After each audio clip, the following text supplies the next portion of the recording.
Hello friends, जय हिंद। मैं SSP from pharma and leadership academy और आज हम बात करेंगे फार्मासिस्ट की।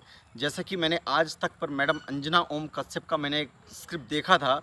जैसा कि उन्होंने बोला कि राजस्थान के कुछ गांवों में झोला छाप डॉक्टर्स प्रैक्टिस कर रहे हैं, कुछ अपनी डिग्री 10+2 बताते हैं, कुछ बी फार्मा बताते हैं। तो मैं उसी परिप्रेक्ष्य में बात करूंगा कि 14 लाख प्लस की संख्या हमारी है। हम हैं pharmacist, we are the front warriors. Madam, मैं आपको बता दूं, आपके साथ साथ पूरे कंट्री को पता चलना चाहिए कि जो फार्मासिस्ट बनता है, फार्मासिस्ट की स्पेलिंग पहले देखिए, PHARMACIST।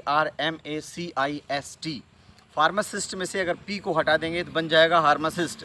और आज कंट्री में तादाद हार्मासिस्ट की है। फार्मासिस्ट की नंबरिंग की हम बात करें तो फार्मासिस्ट 14 लाख में हैं। और यही जो पी है ना, फार्मासिस्ट का पी, इसके लिए diploma in pharmacy, bachelor of pharmacy, master of pharmacy, doctorate of pharmacy, ये सारी डिग्रीज़ हैं। और आपको बता दूं कि अगर डिप्लोमा इन फार्मेसी करना, हर एक स्टेट अपना अपना एग्ज़ाम कंडक्ट कराती है। 2 ईयर्स का प्रोग्राम होता है और उस प्रोग्राम में हमारे कितने पैसे इन्वेस्ट होते हैं।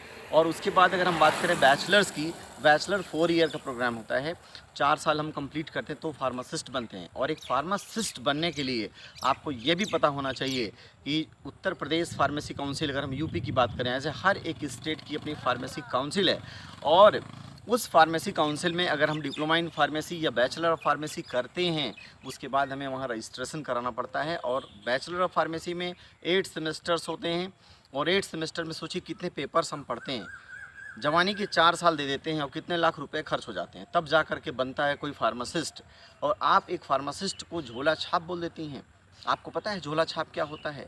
आप फार्मासिस्ट का मतलब ये हो गया कि आप समझ लीजिए, जो दवा आपके घर पे यूज होती है, उस दवा को बनाने वाला, यानी रिसर्च वर्क करने वाला फार्मासिस्ट, उस दवा को डेवलप करने वाला फार्मासिस्ट, उस दवा को बनाने वाला, मैन्युफैक्चरिंग करने वाला फार्मासिस्ट। उसके बाद वहाँ से दवा आपकी आ रही है रिटेल शॉप पे, वहाँ पे भी कौन बैठा है? फार्मासिस्ट। यानी एंड यूज़र्स तक जो भी मेडिसिन्स पहुँच रही है, तो उस पहुँचाने में भी रोल किसका है? फार्मासिस्ट का।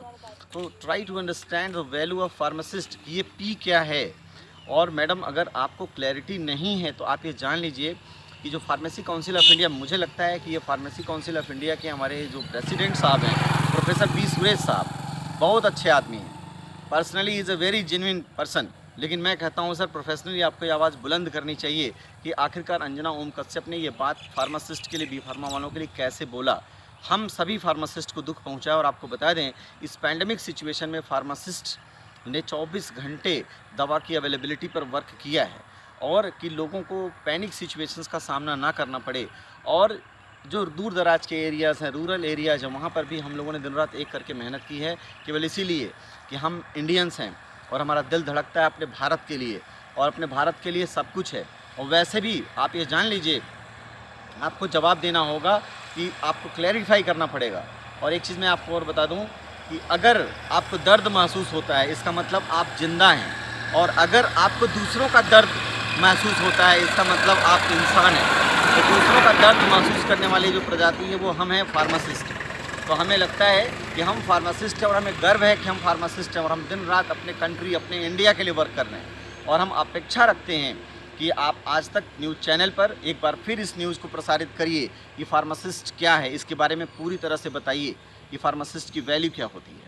और मैं प्रोफेसर बी सुरेश सर से भी कहूँगा कि वो इस पर संज्ञान लें कि फार्मासिस्ट के लिए ऐसे वर्डिंग्स क्यों आ रही हैं।